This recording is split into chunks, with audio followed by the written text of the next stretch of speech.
I have created a civilization building modpack called Armies of Terra, centered around Terrafirmacraft, villager recruits and other detailed and interesting mods, some of them custom made by me. Survivor is hard, there are dynamic seasons, progression is slow and involved. Players are more encouraged to work together and make trade networks than in your average Minecraft server. Now it has been successfully growing for an in-game decade, so in this video I'll summarize what happened so far. Players have joined and started on the northern shores of a continent that will later be known as Prima's Terra, or the First Land. I allowed some veteran players to bring a singular ship from a previous world. They were limited to Iron Age technology and only the items that the ship can hold. This had the desired effect of making them immediately scatter to the far corners of the world using their starter ship, leaving the spawn areas untouched for the newcomers. The newer players explore the interior of Prima's Terras and immediately begin colonizing it, starting several settlements among the canyons, valleys and rivers. Among them was a talented organizer by the username Za5413, or Za. He gathered the majority of newbies and as an experienced TFC player began to teach them. He founded the nation of Zaistan, with Zagreb as its capital in the process. Zagreb became one of the biggest towns, catching up with the veterans despite their head start. Among the Zaistan players are BK Bobby Joe, their architect who fortified the city, and 42 Everything and Rogue Spy who will later stir up some trouble. Meanwhile, the veteran players Yavoza have previously agreed with Freddy the Cat to build their towns near each other and create a nation together. The nation of Vizigoth was born. Yavozaburg and Fredderdam are the first two towns. They are located near each other along a river in the western parts of Prima's Terras. Yavoza put some insane hours into the server, soon his city would grow into a sprawling metropolis. He completed one of the first larger projects on the server, a 1 kilometer long aqueduct bringing salt water to Yavozaburg from the sea, used for cheese production and other food related industries. I wonder what Yasino is up to.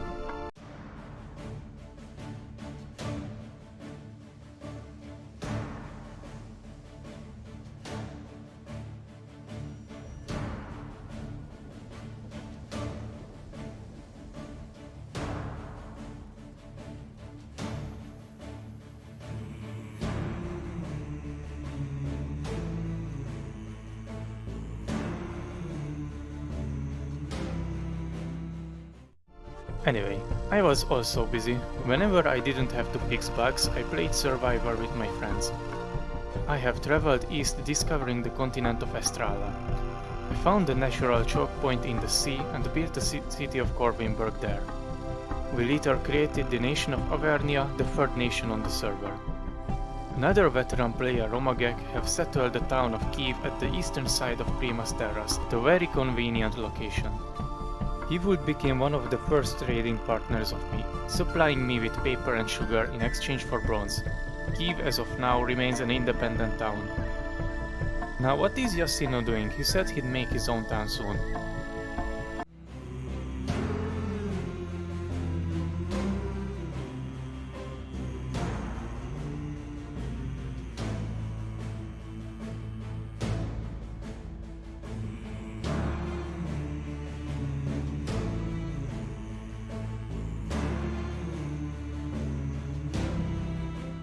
Yasino has discovered the new southern continent. We would later name it Crocolia, because there are more crocodiles here than in your average Floridian neighborhood.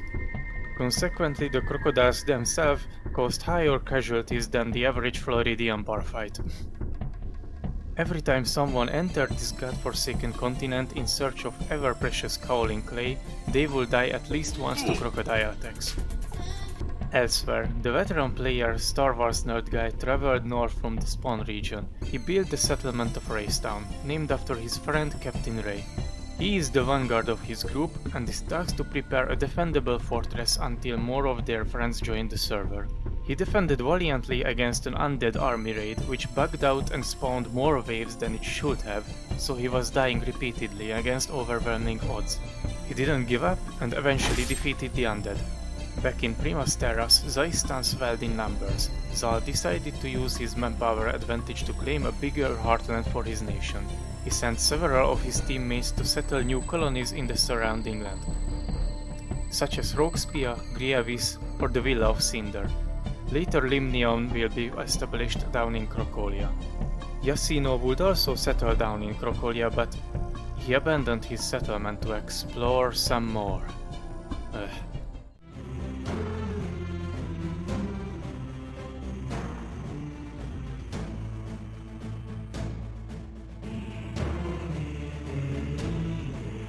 One more town is founded in Crocolia by Juna T0T, Loctus.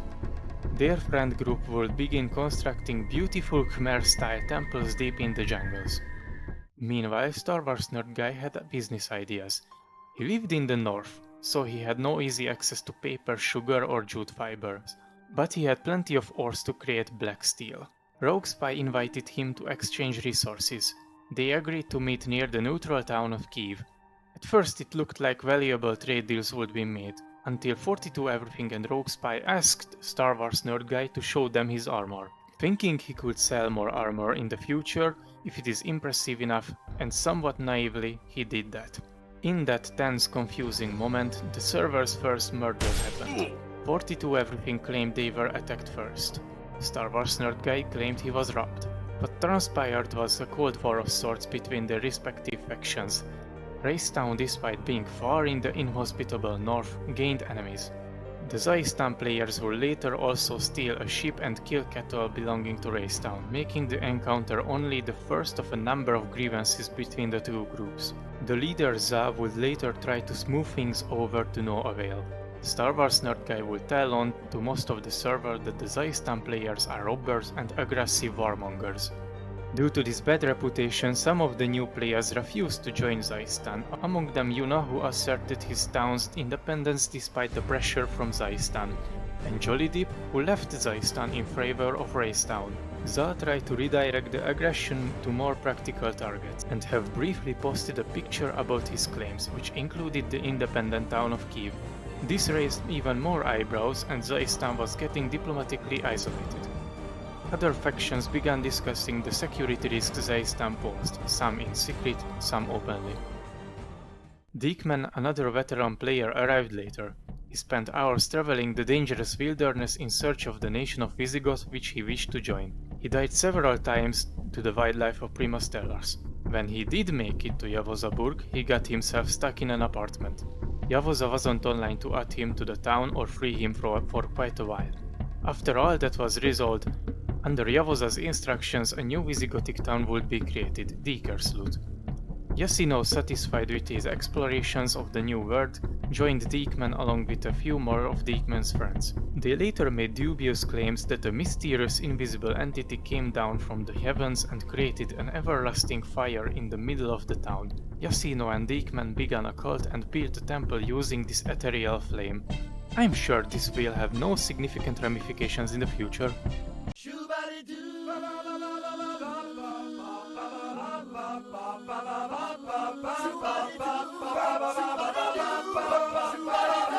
The Visigoths later expanded by building a fourth town, Hoffersmere, built by Rufus VR. Meanwhile, the rest of the players who would create the northern country of the Igloo Republic joined, and despite their namesake, they were not happy with Star Wars Nerd Sky's choice of location. It didn't help that this winter was a particularly long and cold one for the entire server. And then the worst part is he has the audacity to name it after me. Hey, when I came here, it looked like Virginia. That's what they all say. I know you were looking for the frozen cold north. Great. Listen, the man of the literal Department of Interior was set up so we could settle a new, warmer lands. And no, he does not heed the advice of the Department of Interior. He does not heed the warning. Hey, look at it this way, Ray. Technically, we weren't supposed to have neighbors. We were gonna have neighbors regardless. You'd think people weren't We gonna don't actually have up? neighbors for miles. We actually have very uncontested territory. So we're essentially literally fucking Greenland. Yay, guys. Yay. I love living in Greenland. It's so Wait, fun. if your lands are frozen wastelands like Greenland and Oddball is obsessing over having it, doesn't that make him the server's Donald Trump? We're gonna make England great again, guys. It's okay. We're gonna build a No, greenhouse. no. You see, We're gonna you flip a see, virus. you see, no. All right, Trump Oddball, what are you doing? You fucking Democrat, what are you doing? This bickering continued for several days until some of the players left Racetown and founded the city of Dusthaven, which was also cold, but had way less snow due to it being in the desert. The two towns stuck together regardless and have finally officially created the Igloo Republic. In Avernia I sent out two players to build a second town called Nova Roma. We started to connect it with a road network. Vizigothia opened plots of lands as embassies. Zaistan quickly maneuvered to end their isolated status and made the first embassy in Vizigothia. The two nations later signed an official alliance pact. Meanwhile, the Igloo Republic made vague promises to support anyone willing to stand against Zaistan, as despite Za's diplomatic efforts, the two nations remained largely at odds with each other. How many will take on this call for now remains to be seen. This was roughly 2.5 weeks on the server and exactly 10 years of in-game time. I encourage you all to join us in Armies of Terra, download the modpack from CurseForge and become part of the server's history and lore. If you wish to support this project, please subscribe to the YouTube channel, consider sponsoring us on Github, or rent your own Minecraft server with Wabbanode using my own promotion code to gain a permanent 25% discount, Army of Terra. If you stuck around, I reward you with some beauty shots from most of the player-built towns on the server.